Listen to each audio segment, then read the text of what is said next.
तो एक्सरसाइज 1.1 का जो पहला क्वेश्चन हमारे पास है, इसमें हमें यूक्लिड का यूज़ ही करना है और इसमें एचसीएफ फाइंड करना है। तो 2 नंबर हमें दिए गए हैं, 2 नंबर का एचसीएफ हम बहुत इजीली यूक्लिड का एल्गोरिथम लगाकर कर सकते हैं। तो सबसे पहले हम जो हमारे पास यूक्लिड का एल्गोरिथम है वही लिखते हैं। ठीक है, तो यूक्लिड ने क्या बताया था, यूक्लिड के अकॉर्डिंग कि जो डिवाइडेंट होता है वो बराबर होता है किसके, divisor plus sorry into quotient plus remainder. और हमें याद रखना है, यानी इसको हम इस फॉर्म में लिख सकते हैं, A is equal to B Q plus R. तो ये जो थ्योरम है, इस थ्योरम का हमें यूज़ करना है और इससे अकॉर्डिंग हमें क्या करना है, एचसीएफ फाइंड करना है। और जहाँ पर हमारी जो आर की वैल्यू होगी वो जीरो से बड़ी या फिर जीरो के बराबर हो सकती है, पर वो हमेशा बी से छोटी होगी। इस बात का भी हमें क्या रखना है, ध्यान रखना है। तो लगाते हैं जरा ये वाले थ्योरम। तो जो भी हमारे पास छोटे वाला नंबर होगा उससे हमें क्या करना है, बड़े वाले नंबर को डिवाइड करना है। सबसे पहले सिंपल सा क्या करना है, सिंपल आप उसको क्या करें, डिवाइड करें। 2 to 5 को हम डिवाइड करें तो आप देख रहे हैं ये 1 टाइम्स आएगा 135, और रिमाइंडर हमारे पास कितना आ जाएगा, 0 और 90। तो इसको हमें इस तरीके से लिखना है, इसका यूज़ करके। तो डिवाइडेंट कौन सा है हमारे पास, 2 to 5, तो 2 to 5 इज इक्वल टू, उसके बाद डिवाइज़र, तो डिवाइज़र है हमारे पास 135 इंटू क्वेश्चन, तो क्वेश्चन है हमारे पास 1, और रिमाइंडर कितना है हमारे पास 90। आप देख रहे हो हमारे पास जो रिमाइंडर है उसकी वैल्यू 90 है, तो हम यहाँ पर लिखेंगे R does not equals to 0, यानी हमारा जो रिमाइंडर है वो 0 नहीं है। और अगर हमारा जो रिमाइंडर है वो 0 नहीं है तो हमें दोबारा से यूक्लिड का एल्गोरिथम इसके ऊपर लगाना है। बस इस बार ये याद रखना है कि इस बार हमारे पास जो डिवाइडेंट होगा वो 135 होगा और जो डिवाइज़र होगा वो 90 होगा। तो 90 से इस बार हम 135 को डिवाइड करेंगे, तो 90 बन जाए 90, और हमारे पास रिमाइंडर आ जाएगा 45। फिर दोबारा से हम इसको इस तरीके से लिखते हैं कि 135 जो हमारे पास डिवाइडेंट है वो हो जाएगा डिवाइज़र, यानी 90 इंटू 1 प्लस 45। आप देख रहे हो कि हमारे पास जो रिमाइंडर है वो फिर से 0 के बराबर नहीं आया। तो इस बार फिर से हम इसके ऊपर क्या करेंगे, यूक्लिड का एल्गोरिथम लगाएंगे। इस बार 45 जो हमारा डिवाइज़र हो जाएगा और 90 जो हो जाएगा वो डिवाइडेंट हो जाएगा। और आप देख रहे हो 45 टू जाए कितना हो जाएगा, 90 हो जाएगा, रिमाइंडर हमारे पास 0 आ जाएगा। तो उसको फिर हम इस तरीके से लिखेंगे, 90 is equal to 45 into quotient यानी 2, और रिमाइंडर कितना आ गया, 0। इस बार आप देख रहे हो कि हमारा जो रिमाइंडर है वो 0 के बराबर आ गया।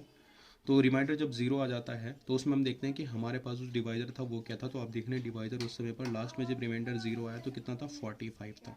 तो आपका जो 45 हो जाएगा वो आपका क्या हो जाएगा, एचसीएफ हो जाएगा इसका। बस सिंपल सा ये आपको लगाना है, और इस तरीके से आप इजीली क्या कर सकते हैं, इसका जो एचसीएफ है 2 नंबर का एचसीएफ जो आप इजीली फाइंड कर सकते हैं। ठीक है, इसके बाद हमारा नेक्स्ट क्वेश्चन है, ये नेक्स्ट क्वेश्चन है। इसको करने से पहले एक बार हम इसका जो थर्ड पार्ट है वो करते हैं। ठीक है, तो इसका जो थर्ड पार्ट है वो आपके सामने है क्वेश्चन।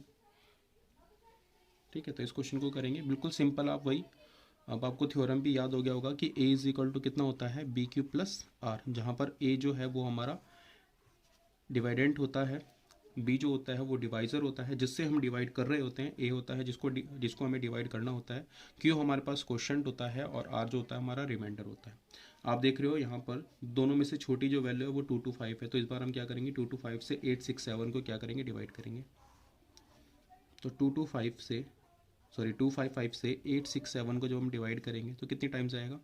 देखो आइडिया हम कैसे लगाते हैं, हम लास्ट वाले नंबर को छोड़ देते हैं एक बार, या इसको आप 0 मान लो, या फिर इसको 25 लो और यहाँ से भी इसको लास्ट वाले को छोड़ दो, तो 25 3 जा 75 हो जाएगा। तो ये अप्रॉक्सीमेटली 3 टाइम्स चल जाएगा। तो ऐसे ऐसे की आइडिया लगाते हैं। तो कर लेते हैं, कितना हो जाएगा, 255 3 जा 15 15 और 2 17, और ये हो जाएगा हमारे पास 7 7 7 7 6 5 7 6 5, तो 765 आ गया 201। तो 102 हमारे पास बचेगा, और इसको हम लिख लेते हैं कि हमारे पास जो डिवाइडेंट है वो है 867 इज इक्वल टू हो जाएगा डिवाइज़र 255 इंटू क्वोशिएंट है हमारे पास 3, और रिमाइंडर आ गया 102। मैंने आपको बताया कि हमारा रिमाइंडर अभी 0 नहीं है, तो हम दोबारा से इसके ऊपर क्या करेंगे, यूक्लिड का एल्गोरिथम लगाएंगे। तो इस बार हमारा जो डिवाइज़र हो जाएगा वो 102 हो जाएगा, डिवाइडेंट हो जाएगा 255। तो कितनी बार टाइम जाएगा, कितने टाइम जाएगा, 2 टाइम्स जाएगा, यह आ जाएगा 204। तो रिमाइंडर कितना आ जाएगा, 51। इसको फिर से हम लिख देते हैं कि 255 is equal to 102 into quotient 2 plus remainder 51। आप देख रहे हो कि रिमाइंडर हमारा फिर से 0 के बराबर नहीं है।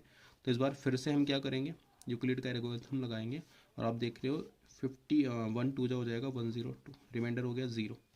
तो इसको लिख देते हैं 102, यानी हमारा डिवाइडेंट इज इक्वल टू हो जाएगा डिवाइजर 51 इंटू 2 प्लस 0।